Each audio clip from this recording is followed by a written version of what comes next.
Hello students, how are you all? Welcome to Baji Sir Maths YouTube channel. ఈరోజు మనము కొత్త topic అయిన data handling గురించి discussion చేసుకుందాము. అంటే తెలుగులో వచ్చేసి మనకి దత్తాంశ నిర్వహణ. ఈ టాపిక్లో one of the most important topics అయిన గణన చిహ్నాలు అంటే టాలీ మార్క్స్ గురించి, పటచిత్రాలు పిక్టోగ్రాఫ్స్ గురించి, కమ్మీ రేఖ చిత్రాలు అంటే బార్ గ్రాఫ్స్ గురించి, అంకగణిత సగటు అంటే అర్థమెటిక్ మీన్, మధ్యగతము అంటే మీడియన్, బాహుళకము అంటే మోడ్, వ్యాప్తి అంటే రేంజ్, ఈ టాపిక్స్ అండ్ ఇంట్రడక్షన్ అయిన డేటా హ్యాండ్లింగ్ గురించి డిస్కషన్ చేసుకుందాం. వీడియోని ఫస్ట్ టైం చూసే వాళ్ళు ఎవరైనా ఉంటే సబ్స్క్రైబ్ చేసుకొని ఫాలో అవ్వండి. ఇంకా మనకి ఛానల్లో రిమైనింగ్ వీడియోస్ కూడా అందుబాటులో వస్తాయి. మీరందరూ కూడా మిస్ అవ్వకుండా చూడడానికి అవకాశం అయితే ఉంటుంది. సో ఖచ్చితంగా కుదిరితే లైక్ చేయండి. ఎందుకంటే నాన్ మ్యాథ్స్ స్టూడెంట్స్ ఇంకా చాలామంది ఉంటారు. వాళ్ళందరికీ కూడా మన వీడియో అనేది సజెషన్లోకి వెళ్తుంది, వాళ్ళందరూ చూస్తారు. సో నాన్ మ్యాథ్స్ స్టూడెంట్స్ అందరికీ కూడా మనము హెల్ప్ చేసిన వాళ్ళు అవుతాము. సో ఒకసారి అబ్జర్వ్ చేసుకుంటే ఇక్కడ ఫస్ట్ ఇంట్రడక్షన్ గురించి మాట్లాడుకుందాం. దత్తాంశ నిర్వహణ డేటా హ్యాండ్లింగ్, దీంట్లో మోస్ట్ ఇంపార్టెంట్ పాయింట్స్ గురించి రాశాను. అండ్ ఇది కంప్లీట్ అయిన వెంటనే మనము ఆ టాపిక్స్లోకి వెళ్ళిపోదాం. వీడియోని లాస్ట్ వరకు చూడండి, మీకు చాలా వరకు యూజ్ ఉంటుంది. సాంఘిక శాస్త్రాన్ని ఆంగ్లంలో మనము ఏమంటామంటే స్టాటిస్టిక్స్ అంటాము. ఏమంటామమ్మా?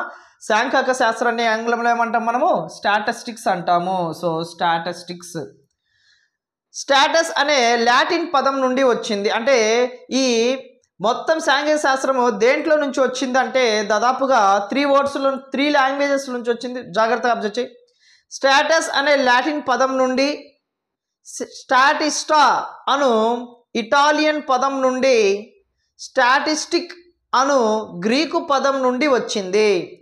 అంటే దాదాపుగా ఎన్ని ఉన్నామా ఇక్కడ? సో ఫస్ట్ మనకి లాటిన్ పదం, నెక్స్ట్ స్టాటిస్టా అనే ఇటాలియన్ పదం, నెక్స్ట్ స్టాటిస్టిక్ అను గ్రీకు పదము. సో వీటి నుండి మనకి ఈ వర్డ్ అనేది వచ్చింది. జాగ్రత్తగా గుర్తుపెట్టుకో. నెక్స్ట్ సాంఘిక శాస్త్ర పితామహుడు అంటే ఫాదర్ ఆఫ్ స్టాటిస్టిక్స్ ఎవరు అంటే sir Ronald A Fisher. And వీటి గురించి ఒకసారి అబ్జర్వ్ చేసుకుంటే ఈ దత్తాంశ నిర్వహణ అసలు అంటే ఏంటి, డెఫినేషన్ అంటే ఏంటి? For example, if you gather some information about something is called as data అంటాం. యాక్చువల్గా అయితే మనము ఒక విషయం గురించి, ఏదైనా ఒక విషయం ఉంది, దాని గురించి పూర్తి సమాచారాన్ని నీ దగ్గర ఉంటే దాన్నే మనము దత్తాంశం అంటాము. ఫర్ ఎగ్జాంపుల్, మనము టీచింగ్ చేసేటప్పుడు మనకంటూ ఒక క్లాస్ రూమ్కి సంబంధించి డేటా ఉంటుంది. అంటే ఆ క్లాస్లో ఎంతమంది అబ్బాయిలు ఉన్నారు, ఎంతమంది అమ్మాయిలు ఉన్నారు, వాళ్ళకి సంబంధించిన ఆధార్ కార్డ్స్ డేటా కానివ్వండి, లేకపోతే వాళ్ళ డేట్ ఆఫ్ బర్త్ కానివ్వండి, లేకపోతే వాళ్ళ ఏజ్ కానివ్వండి, ఇవన్నీ కూడా కలుపుకొని ఆ క్లాస్ మొత్తానికి సంబంధించి ఒక రిజిస్టర్లో మనము ఏర్పాటు చేయడం అయితే జరుగుతుంది. ఏదైతే మనం ఏర్పాటు చేశామో ఆ తరగతి గదికి సంబంధించిన మొత్తం స్టూడెంట్స్ మొత్తం ఇన్ఫర్మేషన్ దాంట్లో ఉంది. అయితే దాంట్లో ఏమంటాం, ఫర్ ఎగ్జాంపుల్ 10th క్లాస్ది ఉంది అనుకుంటే దాన్ని మనం 10th క్లాస్ డేటాగా తీసుకుంటాము. ఫర్ ఎగ్జాంపుల్ 8th క్లాస్గా ఉంటే ఆ 8th క్లాస్ డేటా అన్న వెంటనే దాంట్లో ప్రతి ఒక్క స్టూడెంట్ నేమ్ కానివ్వండి, వాళ్ళ ఫాదర్ నేమ్, వాళ్ళ మదర్ నేమ్, వాళ్ళ ఆధార్ కార్డు అండ్ వాటికి సంబంధించిన ఇనిషియల్ నేమ్స్ కానివ్వండి, వాళ్ళ ఏజ్ కానివ్వండి, ప్రతిదీ కూడా దాంట్లో అందుబాటులో ఉంటుంది. దాన్నే మనం ఏమంటామంటే డేటాగా తీసుకుంటాం, దత్తాంశంగా తీసుకుంటాం. ఒక విషయం గురించిన పూర్తి సమాచారాన్ని దత్తాంశం అంటారు. పూర్తి సమాచారాన్ని మనం ఏమంటామమ్మా? దత్తాంశం అంటాము. సో ఇప్పుడు మనం చెప్పుకున్నాము పూర్తి సమాచారం అంటే టోటల్ ఇన్ఫర్మేషన్ ఏదైతే ఉంటుందో దాన్ని మనం గ్యాదర్ చేస్తే దాన్ని మనం డేటాగా కన్సిడర్లోకి తీసుకుంటాం అనమాట. సో ఓవరాల్గా సాంఘిక శాస్త్రాన్ని ఆంగ్లంలో ఏమంటాము? స్టాటిస్టిక్స్ అంటాము. అది ఎక్కడి నుంచి వచ్చింది? లాటిన్ అనే పదం, స్టాటస్ అనే లాటిన్ పదం నుండి, ఆ తర్వాత స్టాటిస్టా అను ఇటాలియన్ పదం నుండి, ఆ తర్వాత స్టాటిస్టిక్ అను గ్రీకు పదం నుంచి వచ్చింది. నెక్స్ట్ ఫాదర్ ఆఫ్ స్టాటిస్టిక్స్ ఎవరమ్మా? Sir Ronald A Fisher and next దత్తాంశం అంటే పూర్తి సమాచారాన్ని మనము తీసుకుంటే దాన్ని మనం ఏమంటామంటే దత్తాంశం అంటాము. అంటే ఫుల్ ఇన్ఫర్మేషన్ని మనం గ్యాదర్ చేసుకుంటే దాన్ని మనం ఏమంటాము డేటాగా తీసుకుంటాం. సో దాని పేరు వచ్చేసి డేటా హ్యాండ్లింగ్గా మనము ఇంగ్లీష్లో చెప్పుకోవడం అనేది జరుగుతుంది. సో ఇప్పుడు మనము ఇక్కడ రాసిన ప్రతి ఒక్క టాపిక్ గురించి ఇప్పుడు మనం డిస్కషన్ చేసుకుందాము. వీడియోని లాస్ట్ వరకు చూడండి, మీకు చాలా వరకు యూజ్ అయితే ఉంటుంది. నెక్స్ట్ మనము ఒకసారి ఇక్కడ అబ్జర్వ్ చేసుకున్నట్లయితే ఫస్ట్ గణన చిహ్నాలు అంటే టాలీ మార్క్స్, వీటిని మనం ఎలా ఐడెంటిఫికేషన్ చేసుకోవాలి, ఎలా గుర్తుపట్టాలి, వీటిని మనం ఎలా రాసుకోవాలి అనే దాని గురించి ఒక 2 ప్రాబ్లమ్స్ మనం చేసినట్లయితే ఈజీగా మనకి అర్థమవుతుంది. ఒకసారి అబ్జర్వ్ చేయండమ్మా. మనకి ఒక తరగతి గదిలో మధ్యాహ్న భోజనము పథకం ఏదైతే ఉందో ఆ పథకం కింద కొంతమంది విద్యార్థులకి అన్నం వండటం జరిగింది, అదే రకంగా చపాతీ కూడా వండటం జరిగింది. అయితే దీంట్లో కొంతమంది అన్నం తినేవాళ్ళు ఉన్నారు, ఇంకొంతమంది చపాతీ తినేవాళ్ళు ఉన్నారు. అండ్ 2 అన్నము చపాతీ ఈ 2 కలిపి తినేవాళ్ళు కూడా కొంతమంది విద్యార్థులు అయితే ఉన్నారు. అయితే అన్నం తినేవాళ్ళు ఇక్కడ ఒకసారి అబ్జర్వ్ చేసుకున్నట్లయితే 17 మంది ఉన్నారు, అన్నం మాత్రమే తినేవాళ్ళు. చపాతీ మాత్రమే తినేవాళ్ళు 13 మంది ఉన్నారు. అన్నము చపాతీ ఈ 2 కలిపి తినేవాళ్ళు 20 మంది ఉన్నారు. అంటే వాళ్ళు అన్నమైన తింటారు, చపాతీ అయినా కూడా తింటారు, ఏం ప్రాబ్లం అయితే లేదు. అయితే ఇప్పుడు ఈ నెంబర్స్ని బేస్ చేసుకుని మనము గణన చిహ్నాలు అంటే టాలీ మార్క్స్ని ఎలా రాసుకుంటాము ఒక్కసారి అబ్జర్వ్ చేసుకుంటే ఇక్కడ 17 అని ఉంది. అన్నీ కూడా మనం 5 డివైడ్ చేసుకోవాలి ఫస్ట్. ఆ తర్వాత ఎక్స్ట్రాగా ఏదైనా ఉంటే అది పక్కన రాసుకుంటాం అనమాట. సో ఫస్ట్ 1 2 3 4 వెంటనే పక్కన 5 రాయకూడదమ్మా. ఓసారి ఇక్కడ అడ్డంగా ఇలా రాసుకుంటే సరిపోతుంది. ఇప్పుడు ఇది 5 అవుతుంది. Next 1 2 3 4 and 5. నెక్స్ట్ మళ్ళీ 1 2 3 4 అండ్ 5. సో 5 మొత్తం 15. అయితే ఎంత ఉంది ఇక్కడ 17 ఉంది, అంటే ఇంకా 2 ఎక్స్ట్రా కావాలి. సో 1 2. సో ఓవరాల్గా ఇప్పుడు మనం ఎలా రాసాము 17గా రాసేసాము. సో ఇలా మనము టాలీ మార్క్స్ అనేది రాయాల్సి ఉంటుందన్నమాట. నెక్స్ట్ చపాతీ మాత్రమే తినే వాళ్ళ సంఖ్య 13 మంది. అది 13 మంది ఒకసారి అబ్జర్వ్ చేసుకుంటే 1 2 3 4 అండ్ 5. నెక్స్ట్ 1 2 3 4 5 అంటే ఓవరాల్గా 10 వచ్చింది. ఇంకా 3 ఉంటే సరిపోతుంది. 1 2 3 ఇలా 3 రాసుకుంటే 13 అయిపోతుంది. నెక్స్ట్ మనకి అన్నము అండ్ చపాతీ ఈ 2 తినే వాళ్ళ సంఖ్య దాదాపుగా 20 మంది ఉంది.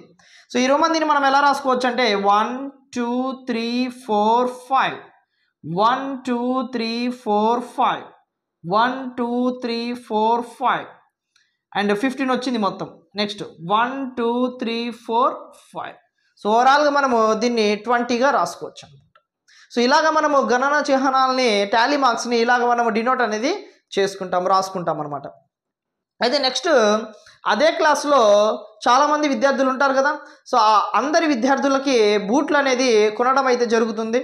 ఆ బూట్లకి సంబంధించి అందరి హైటు వెయిట్ అండ్ మొత్తం కూడా ఒకేలా ఉండదు కాబట్టి ఒక్కొక్కరికి ఫుట్ సైజ్ వచ్చేసి డిఫరెంట్గా ఉంటుంది.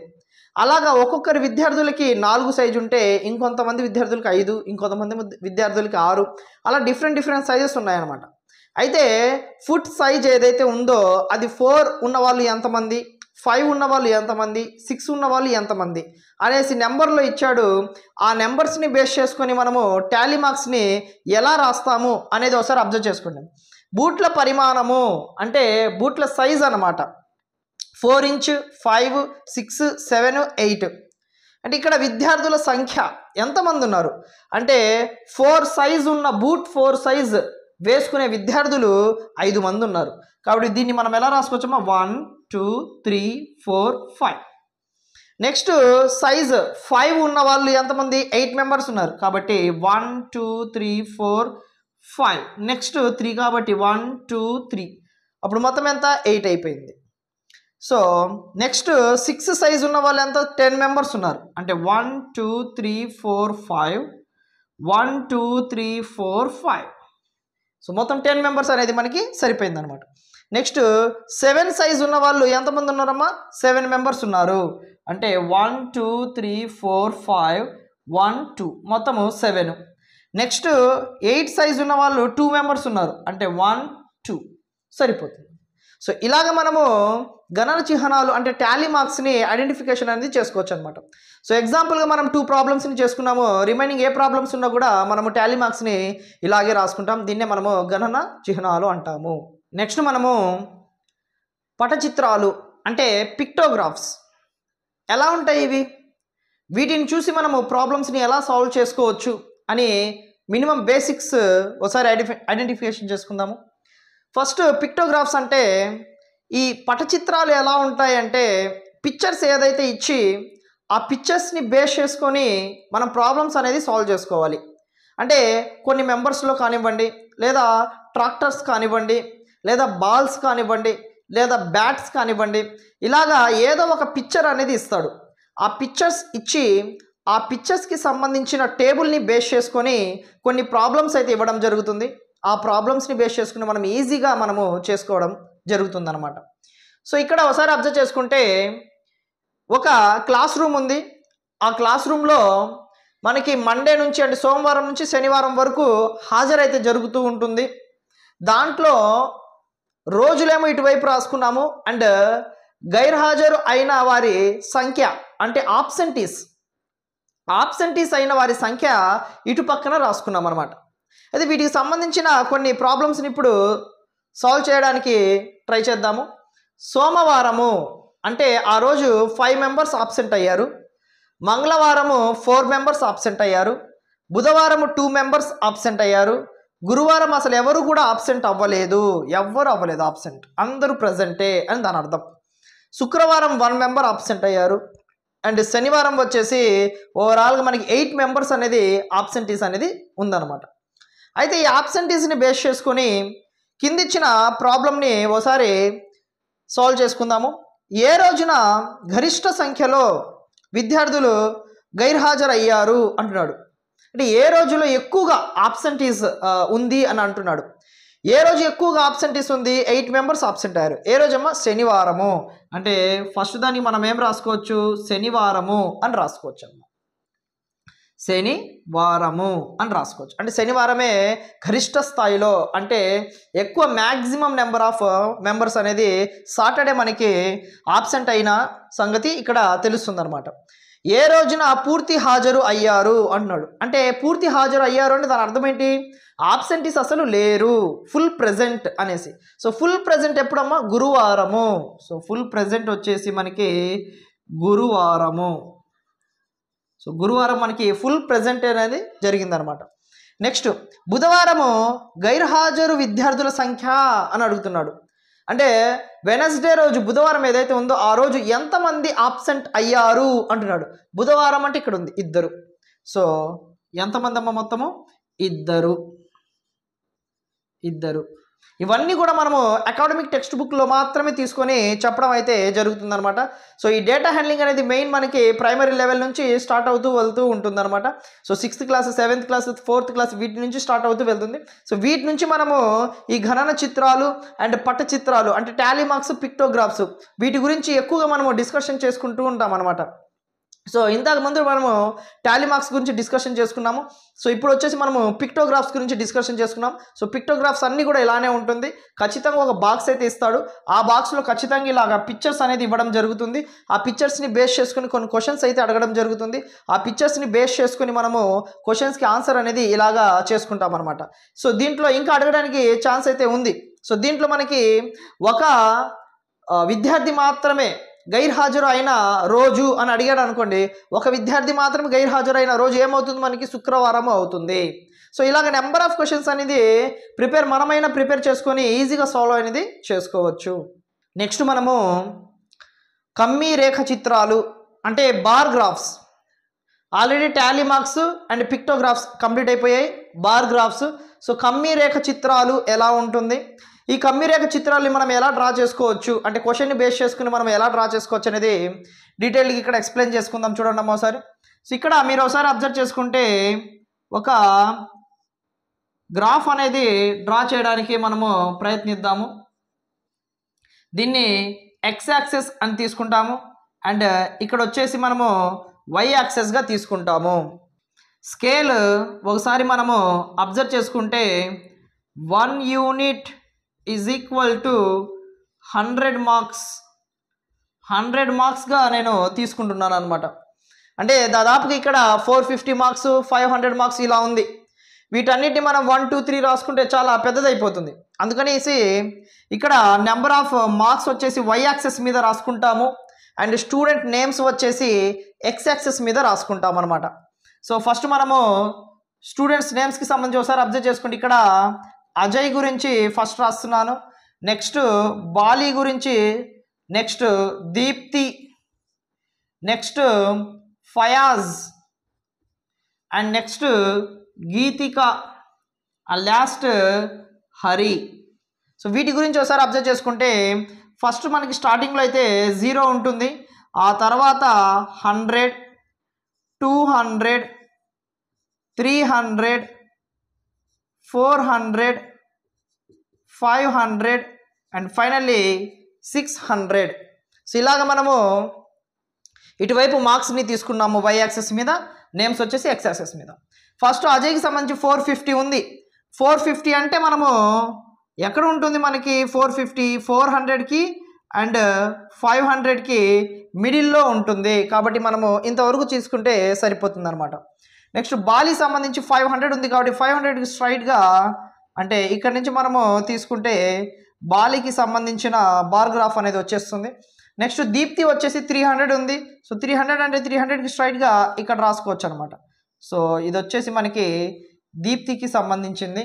అండ్ నెక్స్ట్ ఫయాజ్ వచ్చేసి 360 ఉన్నాడు. ఈ 360 ఎక్కడ ఉంటుంది, 350 కంటే కొంచెం అబవ్గా ఉంటుంది, అంటే అప్రాక్సిమేట్లీ మనము ఇక్కడ రాసుకోవచ్చు అనమాట. ఇది మనకి ఫయాజ్కి సంబంధించి 360 అవుతుంది. నెక్స్ట్ గీతిగా వచ్చేసి మనకి 400 ఉంది. సో 400కి ఎగ్జాక్ట్ మనము ఈక్వల్గా తీసుకుంటే ఇక్కడ 400 అనేది ఉంటుంది. సో ఇది 400కి మనకి దగ్గరగా ఉంటుంది అనమాట. నెక్స్ట్ హరి వచ్చేసి 540 అంటున్నాడు, అంటే 500కి 600కి మిడిల్లో ఉంటుంది కాబట్టి సో దగ్గరగా మనము దీన్ని 500 కంటే ఎక్కువ తీసుకుంటున్నాం కాబట్టి అప్రాక్సిమేట్లీ మనకి 540 అనేది ఉంటుంది అనమాట.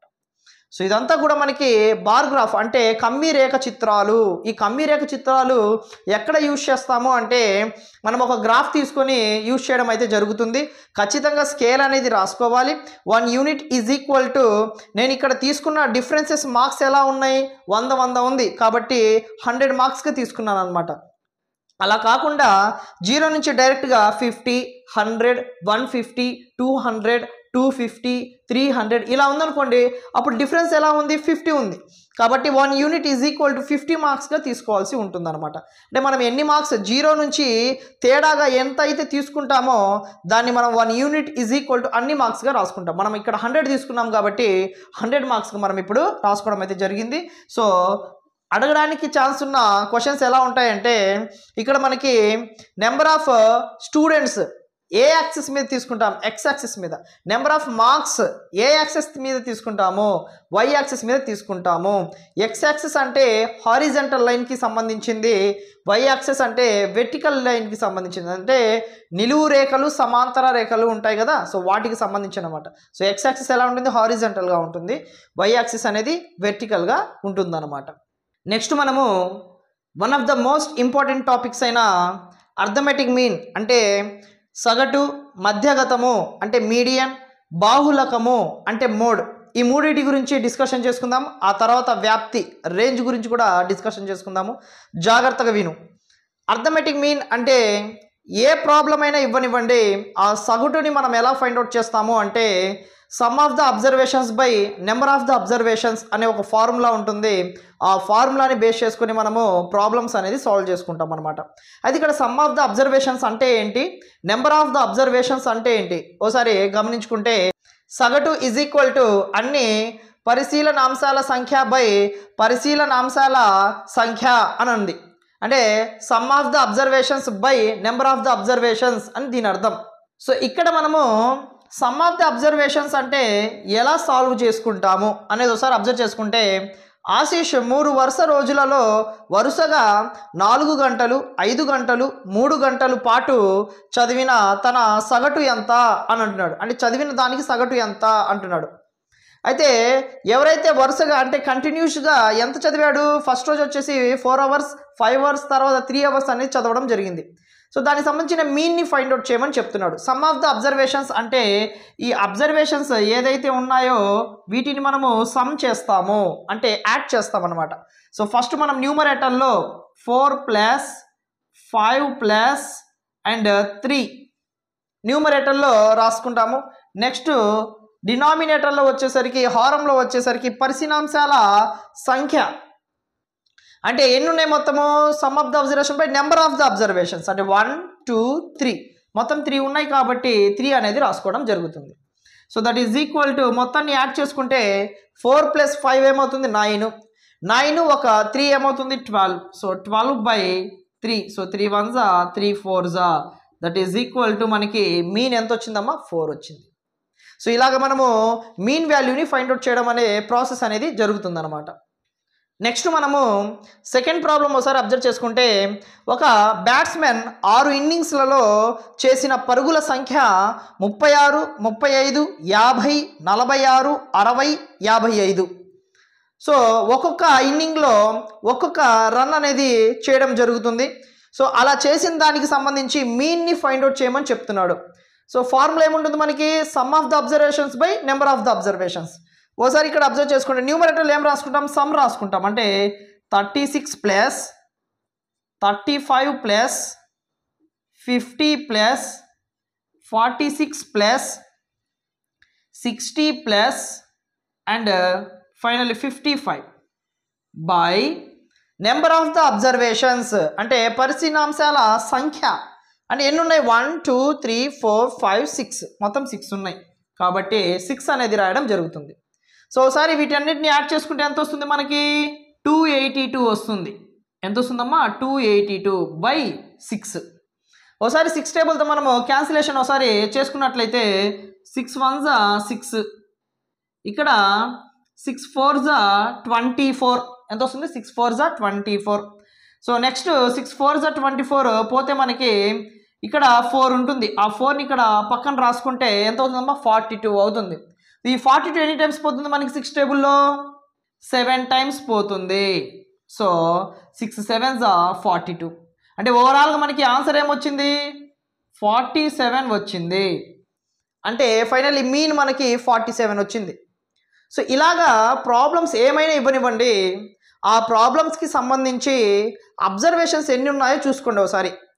పరిశీలనాంశాల అసలు సంఖ్య ఎంత ఉందో చూసుకోండి ఒకసారి. వాటన్నిటినీ లవంలో ఏం చేయాలి అంటే ఎడిషన్ చేయాలి. ఆ తర్వాత డినామినేటర్ అంటే హారంలో వచ్చేసి అవి ఎన్ని ఉన్నాయో రాసుకుంటాం అనమాట. అవన్నీ యాడ్ చేసుకుంటాము. ఈ నెంబర్తో ఎన్ని ఉంటే అన్ని 6 ఉంటాయి కాబట్టి 6 రాశాను. ఒకవేళ 7 ఉంటే 7 రాస్తాం, 8 ఉంటే 8 రాస్తాం, ఎన్ని ఉంటే అన్ని. సో రాసుకుంటాము, యాడ్ చేసుకుంటాము, క్యాన్సిల్ చేసుకుంటాం, మనకు కావాల్సిన ఆన్సర్ మనకి వచ్చేస్తుంది అనమాట. నెక్స్ట్ మనకి మధ్యగతము అంటే మీడియన్. ఈ మీడియన్ ఒక్కటి మనము జాగ్రత్తగా అబ్జర్వ్ చేసుకోవాలి. జాగ్రత్తగా అబ్జర్వ్ చేసుకుంటే దీంట్లో మనకి 2 టైప్స్గా ఫైండ్ అవుట్ చేసుకోవడానికి అవకాశం అయితే ఉంటుందన్నమాట. ఒకటి even number of times find out చేసుకోవడానికి ఒక ఫార్ములా ఉంటుంది. Odd number of times find out చేసుకోవడానికి ఇంకో ఫార్ములా అనేది ఉంటుంది. అంటే ఆ పరిశీలనాంశాలు ఏదైతే ఉంటాయో, అబ్జర్వేషన్స్ ఏదైతే ఉంటాయో అవి కొన్ని సరి సంఖ్యల్లో ఉంటాయి. అంటే ఇచ్చిన సంఖ్య అనేది సరి సంఖ్యల్లో ఉండొచ్చు అండ్ బేసి సంఖ్యల్లో కూడా ఉండొచ్చు. సరి సంఖ్యల్లో ఉన్నప్పుడు ఫార్ములా ఏంటి, బేసి సంఖ్యల్లో ఉన్నప్పుడు ఫార్ములా ఏంటి ఒకసారి అబ్జర్వ్ చేసుకుంటే ఇక్కడ 2 టైప్స్లో అడగడానికి అవకాశం అయితే ఉంటుంది. ఫస్ట్ ఈవెన్ అంటే సరి సంఖ్య, నెక్స్ట్ ఆడ్ అంటే బేసి సంఖ్య. సో బేసిలో మరి సరిసులో ఒకసారి అబ్జర్వ్ చేసుకుంటే ఇక్కడ హోల్ నెంబర్స్కి సంబంధించి తీసుకుంటున్నాను. ఫర్ ఎగ్జాంపుల్ లేకపోతే సంథింగ్ నెంబర్స్ని తీసుకుంటాను. 1, 2, 3, 4, 5, 6 అనే నెంబర్స్ని తీసుకున్నాను. వీటికి సంబంధించి ఇప్పుడు నేను మధ్యగతము అంటే మీడియన్ని ఫైండ్ అవుట్ చేయమని చెప్తాడు. అలాగే ఇక్కడ వచ్చేసి 1, 2, 3, 4, 5 వీటికి సంబంధించిన మీడియన్ని కూడా ఫైండ్ అవుట్ చేయమని చెప్తాడు. అయితే దీన్ని ఫస్ట్ మనం ఏం చేయాలి అంటే అసెండింగ్ ఆర్డర్లో రాసుకోవాల్సి ఉంటుందన్నమాట. అసెండింగ్ ఆర్డర్లో రాసుకుంటే ఒకసారి అబ్జర్వ్ చేసుకుంటే ఇక్కడ అన్ని అసెండింగ్ ఆర్డర్లోనే ఉన్నాయి. ఇక్కడ కూడా అన్ని అసెండింగ్ ఆర్డర్లోనే ఉన్నాయి, స్పెషల్గా మనం మార్చాల్సిన అవసరం లేదు. ఒకవేళ జిగ్జాగ్గా ఉంటే మాత్రము ఖచ్చితంగా మనము అసెండింగ్ ఆర్డర్లో రాసుకోవాల్సి ఉంటుంది. సో ఇక్కడ నువ్వు ఒకసారి అబ్జర్వ్ చేసుకుంటే మొత్తం అబ్జర్వేషన్స్ ఎన్ని ఉన్నాయి చూడమ్మా, 1 2 3 4 5 6. టోటల్గా అబ్జర్వేషన్స్ అన్నీ కలిపితే 6 ఉన్నాయి. ఇక్కడ 1 2 3 4 5, ఇక్కడ అబ్జర్వేషన్స్ అన్నీ ఒకసారి చూస్తే 5 అబ్జర్వేషన్స్ ఉన్నాయి. అంటే 6 అబ్జర్వేషన్స్ ఉన్నాయి అంటే 6 అనే నెంబర్ ఏమవుతుంది మనకి, సరి సంఖ్య అవుతుంది. ఇక్కడ 5 అబ్జర్వేషన్స్ ఉన్నాయి, 5 అనేది ఏమవుతుంది మనకి, ఆడ్ నెంబర్ అవుతుంది, బేసి సంఖ్య అవుతుంది. అయితే సరి సంఖ్య ఉన్నప్పుడు ఫార్ములా ఏంటంటే n/2 n/2 + 1 అనేది అవుతుంది. సో ఇక్కడ బేసి సంఖ్య ఉన్నప్పుడు మాత్రము n+1/2 అనేది ఫార్ములా అవుతుంది. సో దీనికి చాలా డిఫరెన్స్ ఉందమ్మా, ఒకసారి అబ్జర్వ్ చేయండి. ఇక్కడ n+1/2 అంటే బై అనేది మొత్తానికి ఉంది, కానీ ఇక్కడ అలా ఉండదు, ఓన్లీ ఎన్కి మాత్రమే ఉంటుంది. సో ఇక్కడ ఎన్ అంటే దాని అర్థం ఏంది, నెంబర్ ఆఫ్ అబ్జర్వేషన్స్ అని చెప్పేసి, అంటే టర్మ్స్ని బేస్ చేసుకుని రాసుకుంటాం అనమాట. సో దీనికి సంబంధించి ఒకసారి ఇక్కడ ఫామ్ చేసుకుంటే 1 2 3 4 5 6 అంటే ఇక్కడ ఎన్ వాల్యూ ఏం తీసుకుంటామనే 6గా తీసుకుంటాము. ఎందుకని 6 అబ్జర్వేషన్స్ ఉన్నాయి కాబట్టి. పరిశీలనాంశాలు ఎన్ని ఉన్నాయి మనకి, 6 ఉన్నాయి కాబట్టి 6/2 6/2 + 1, 2 1s 2 3s అంటే 3 2 1s 2 3s అంటే 3 + 1. సో 3 + 1 అంటే ఎంత, 4. అంటే దీని అర్థం ఏంటి, మనము మీడియన్గా ఏం తీసుకోవాలి అంటే మధ్యగతము ఏం తీసుకోవాలి అంటే third term and fourth term తీసుకోవాలి అని దాని అర్థం. ఇక్కడ థర్డ్ టర్మ్ ఏమవుతుంది, this is the third term, 1 2 3 third term. ఇది వచ్చేసి ఫోర్త్ టర్మ్ అవుతుంది. సో ఇది ఫోర్త్ టర్మ్ అవుతుంది అనమాట. సో ఈ రెండింటిని మనం తీసుకొని ఇప్పుడు 3 + 3 + 4/2గా రాసుకోవాలి. అంటే మధ్యగతము కావాలి. మధ్యగతం ఎన్ని వచ్చాయి, ఇక్కడ 2 వచ్చాయి. ఆ రెండింటికి మధ్యలో ఏముంటుంది, అది మనకి ఫైనల్ మధ్యగతం అవుతుంది అనమాట, మీడియన్ అవుతుంది. So that is equal to మనం ఏం రాసుకోవచ్చు, ఇక్కడ 7/2 రాసుకోవచ్చు. 7/2 అంటే ఎంత, 3.5. సో ఫైనల్లీ మనకి మీడియన్ ఏమొస్తుంది, 3.5 వస్తుంది. ఎప్పుడు వస్తుంది 3.5 మనకి, ఈవెన్ నెంబర్ ఆఫ్ అబ్జర్వేషన్స్ ఉన్నప్పుడు. Next odd number of observations ఉన్నప్పుడు ఈజీగా చేసుకోవచ్చు. మొత్తం అబ్జర్వేషన్స్ ఎన్ని 5 ఉన్నాయి కాబట్టి ఎన్ వాల్యూ ఎంత తీసుకోవచ్చు మనము, 5 తీసుకోవచ్చు. సో 5 + 1/2. సో 5 + 1 అంటే 6, 6/2, 2 1s 2 3s అంటే ఎంత వచ్చింది, 3 వచ్చింది. ఇక్కడ ఆన్సర్ 3 అని కాదు, థర్డ్ టర్మ్ తీసుకోమని చెప్పేసి.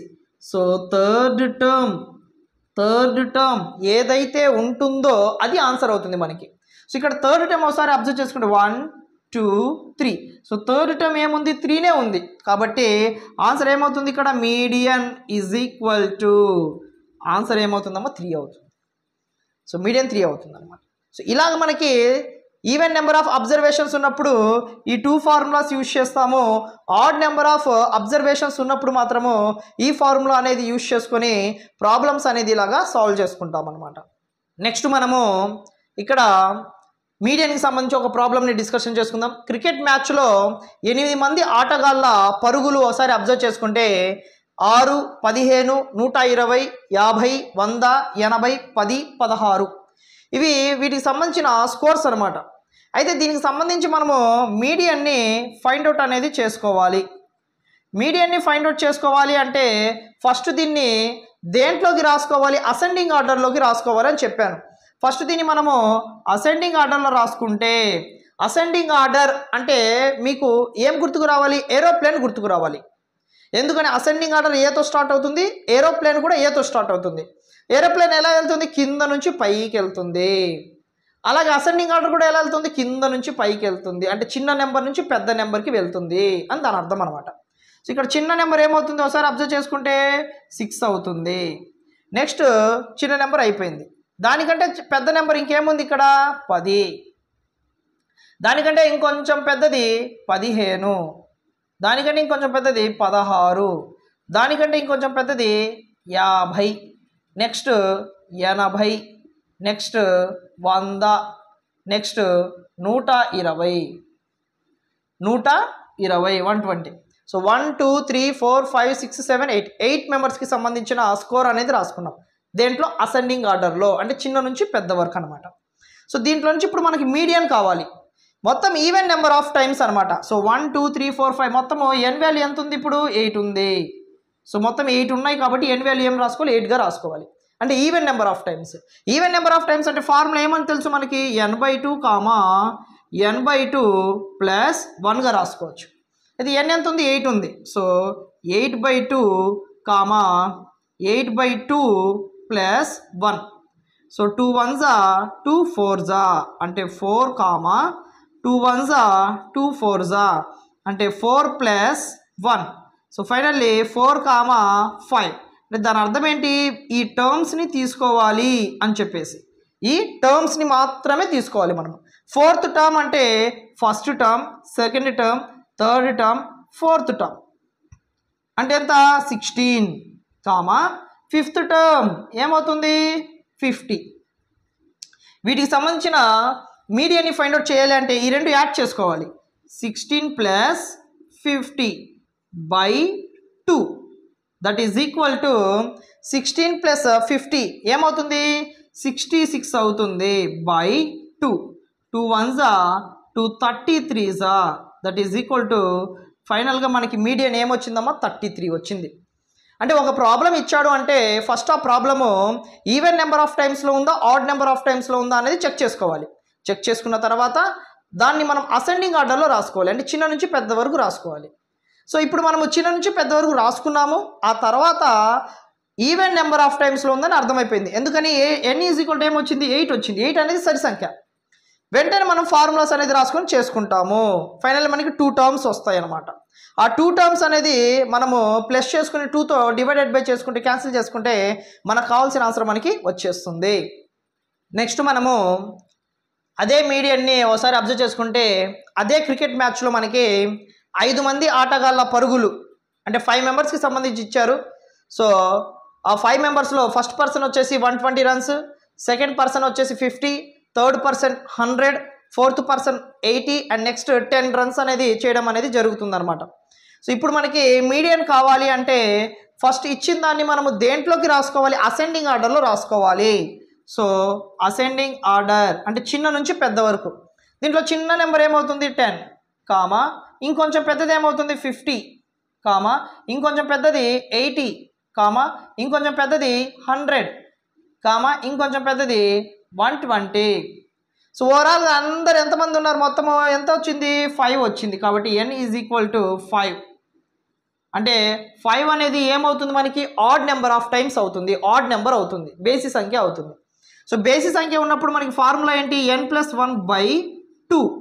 So that is equal to n అంటే 5 అంటే 5 ఉన్నాయి కాబట్టి మొత్తం 5 + 1/2 దట్ ఈజ్ ఈక్వల్ 5 + 1 అంటే ఎంత 6, 6/2, 2 1s 2 3s ఫైనల్గా మనకి ఏమొచ్చింది 3 వచ్చింది. 3 అనేది ఆన్సర్ కాదు, ఇది థర్డ్ టర్మ్ తీసుకో అని అర్థం. థర్డ్ టర్మ్ ఏదైతే ఉంటుందో ఆన్సర్ అది తీసుకోమని. సో థర్డ్ టర్మ్ ఒకసారి అబ్జర్వ్ చేసుకుంటే first term, second term, third term. So కాబట్టి మీడియన్ ఫైనల్గా ఏమైందమ్మా థర్డ్ టర్మ్ అంటే 80 ఉంది కాబట్టి మీడియన్ అనేది మనకి 80 అవుతుంది. మధ్యగతం ఎంత అవుతుంది 80 అవుతుంది. సో ఈవెన్ నెంబర్ ఉన్నప్పుడు అలా చేసుకోవాలి, ఆడ్ నెంబర్ వచ్చినప్పుడు ఫార్ములా వేసుకొని ఇలా చేసుకోవాలి. నెక్స్ట్ మనము బాహుళకము అంటే మోడ్ గురించి డిస్కషన్ చేసుకుందాము. ది బెస్ట్గా మనము ఈజీగా ఉండేది ఏదైనా ఉందా అంటే దీంట్లో మోడ్. బాహుళకము చాలా వరకు ఈజీగా ఉంటుంది మనకి. ఎందుకంటే ఏ డేటా అయితే మనకి ఇస్తాడో ఆ డేటాలో నుంచి ఏ నెంబర్ అయితే మనకి ఎక్కువ సార్లు రిపీట్ అవుతుందో ఆ నెంబర్ని మనం మోడ్గా తీసుకుంటాం, బాహుళకముగా తీసుకుంటాము. ఇక్కడ ఇచ్చిన డేటాలో మీరు ఒకసారి అబ్జర్వ్ చేసుకుంటే 4 4 4 4 మొత్తము 4 టైమ్స్ రిపీట్ అయింది. 4 అనే నెంబర్ 4 టైమ్స్ రిపీట్ అయింది. ఇంకేదైనా నెంబరు ఎక్కువసార్లు రిపీట్ అయిందమ్మా. సో ఇక్కడ 3 అనే నెంబర్ ఒకసారి అండ్ ఇక్కడ కూడా ఒకసారి అంటే 2 టైమ్స్ మాత్రమే రిపీట్ అయింది. ఎక్కువసార్లు రిపీట్ అయిన నెంబర్ ఏంటి 4. కాబట్టి మనము ఈజీగా రాసుకోవచ్చు మోడ్ ఈజ్ ఈక్వల్ టు 4గా తీసుకోవచ్చు. మోడ్ ఈజ్ ఈక్వల్ టు ఏం తీసుకోవచ్చమ్మా 4గా తీసుకోవచ్చు. ఇలాగా ఏదైనా కూడా మనము రాసుకోవడానికి అవకాశం ఉంటుంది. సార్ ఫర్ ఎగ్జాంపుల్ 2 నెంబర్స్ సమానంగా ఉంటే అప్పుడు ఏం తీసుకోవాలి సార్ అంటే 2 నెంబర్స్ని తీసుకోవాల్సి ఉంటుంది అనమాట. సో ఫర్ ఎగ్జాంపుల్ ఇక్కడ ఇంకోసారి 3 వచ్చి ఇంకోసారి మనకి 1 వచ్చి మళ్ళీ 3 వచ్చింది అంటే అప్పుడు 3 కూడా ఎన్నిసార్లు వస్తుంది మనకి 4 టైమ్స్ వచ్చింది. 4 అనే నెంబర్ 4 టైమ్స్ వచ్చింది అండ్ 3 అనే నెంబర్ కూడా 4 టైమ్స్ వచ్చింది. కాబట్టి మళ్ళీ దీన్ని మనము 3గా కూడా రాసుకోవచ్చు. సో మోడ్ ఏమవుతుంది మనకు అప్పుడు 4,3 అవుతుంది. అంటే ఎన్ని నెంబర్స్ ఉన్నా కూడా మనం ఇలాగా రాసుకోవడం అయితే జరుగుతుంది అనమాట. సో రిపీట్ అయితే మనకి ఈజీగా రాసుకోవచ్చు. నెక్స్ట్ మనకి వ్యాప్తి అంటే రేంజ్. ఈ రేంజ్కి సంబంధించి డేటాని మనము ఎలా ఫైండ్ అవుట్ చేసుకోవాలి అంటే range is equal to formula వచ్చేసి మ్యాక్సిమం వాల్యూ మైనస్ మినిమం వాల్యూగా తీసుకుంటాము. అంటే ఫర్ ఎగ్జాంపుల్ మనకి హోల్ నెంబర్స్ని న్యాచురల్ నెంబర్స్ని ఇచ్చాడు అనుకుందాం. సో 1, 4, 8, 9, 10, 5 తీసుకున్నాము. ఇలా నెంబర్స్ ఉన్నాయి. ఈ నెంబర్స్లో నుంచి మనకి రేంజ్ కావాలి అంటే వ్యాప్తి కావాలి అంటే మ్యాక్సిమం వాల్యూ మైనస్ మినిమం వాల్యూగా తీసుకుంటాము. సో ఇక్కడ మ్యాక్సిమం వాల్యూ అంటే గరిష్ట నెంబరు, మినిమం వాల్యూ అంటే కనిష్ట నెంబరు అనేసి దాని అర్థం. సో మ్యాక్సిమం వాల్యూ ఏమవుతుంది ఇక్కడ పెద్ద number 10. So 10 minus minimum value ఏమవుతుంది 1 అంటే చిన్న number 1. So that is equal to 10 minus 1 అంటే ఎంత వస్తుందమ్మా మనకి 9 వస్తుంది. సో రేంజ్ని మనం ఇలాగా ఈజీగా ఫైండ్ అవుట్ చేసుకోవచ్చు అనమాట. ఫార్ములా ఏంటి maximum value minus minimum value. For example మనకి ఒక తరగతి గదిలో విద్యార్థుల యొక్క ఎత్తు ఒకసారి అబ్జర్వ్ చేసుకుంటే ఫస్ట్ పర్సన్ యొక్క ఎత్తు 3 అడుగులు, సెకండ్ పర్సన్ యొక్క ఎత్తు 2 అడుగులు, థర్డ్ పర్సన్ యొక్క ఎత్తు 6 అడుగులు, ఫోర్త్ పర్సన్ యొక్క ఎత్తు 4 అడుగులు, నెక్స్ట్ ఫిఫ్త్ పర్సన్ యొక్క ఎత్తు 5 అడుగులు ఉంది అనుకుందాం. సో ఇలా ఉన్నప్పుడు దీనికి సంబంధించిన వ్యాప్తి అంటే రేంజ్ ఏమవుతుంది మ్యాక్సిమం మైనస్ మినిమం వాల్యూ అవుతుంది. సో మ్యాక్సిమం అంటే ఈ నెంబర్స్లో ఏ నెంబర్ అవుతుంది 6 అవుతుంది. మైనస్ మినిమం అంటే ఏమవుతుంది ఈ నెంబర్స్లో 2 అవుతుంది. So that is equal to finally మనం ఆన్సర్ ఎంత వస్తుంది 4 అనేది వస్తుంది అనమాట. సో ఇలాగ మనకి రేంజ్ మీద ప్రాబ్లమ్స్ అనేది ఈజీగా మనము చేసుకోవడం అయితే జరుగుతుంది అనమాట. ఇది ఈ వీడియోలో మనము ప్రతి టాపిక్ గురించి డిస్కషన్ చేసుకున్నాము. మ్యాక్సిమం నెంబర్ ఆఫ్ టాపిక్స్ ఈ వీడియోలోనే డిస్కషన్ చేసుకున్నాము. సో రిమైనింగ్ టాపిక్స్ ఏదైతే ఉన్నాయో అవి నెక్స్ట్ వీడియోలో మనము డిస్కషన్ చేసుకుందాము. వీడియోని ఫస్ట్ టైం చూసే వాళ్ళు ఎవరైనా ఉంటే ఛానల్ని సబ్స్క్రైబ్ చేసుకోండి, ఖచ్చితంగా ఫాలో అవ్వండి. ఫర్దర్గా అన్ని వీడియోస్ మనకి అందుబాటులో ఉంటాయి. అవన్నీ కూడా మీరు మిస్ అవ్వకుండా చూడాలనుకుంటే సబ్స్క్రైబ్ చేసుకుంటే నోటిఫికేషన్ వస్తుంది కాబట్టి ఇబ్బంది లేకుండా పోతుంది. అండ్ కుదిరితే లైక్ చేయండి. ప్రతి ఒక్కరు లైక్ చేస్తే ఏమవుతుందంటే ఇంకా చాలామంది నాన్ మ్యాథ్స్ స్టూడెంట్స్ ఉంటారు, వాళ్ళందరికీ రీచ్ అవ్వడం అయితే జరుగుతుంది. వాళ్ళకు కూడా మనము ఎంతో అంత హెల్ప్ చేయడం అయితే జరుగుతుందన్నమాట. సో వాళ్ళకు కూడా చాలా వరకు హెల్ప్ అవుతుంది మనకి. సో మనం చేసుకునే ఈ టాపిక్స్ ఏదైతే ఉన్నాయో దాన్ని డీటెయిల్గా డిస్కషన్ చేసుకున్నాం కాబట్టి చాలా వరకు యూజ్ అనేది ఉంటుందన్నమాట. So thank you so much. Next వీడియోలో మనము రిమైనింగ్ టాపిక్స్ అనేది డిస్కషన్ చేసుకుందాం.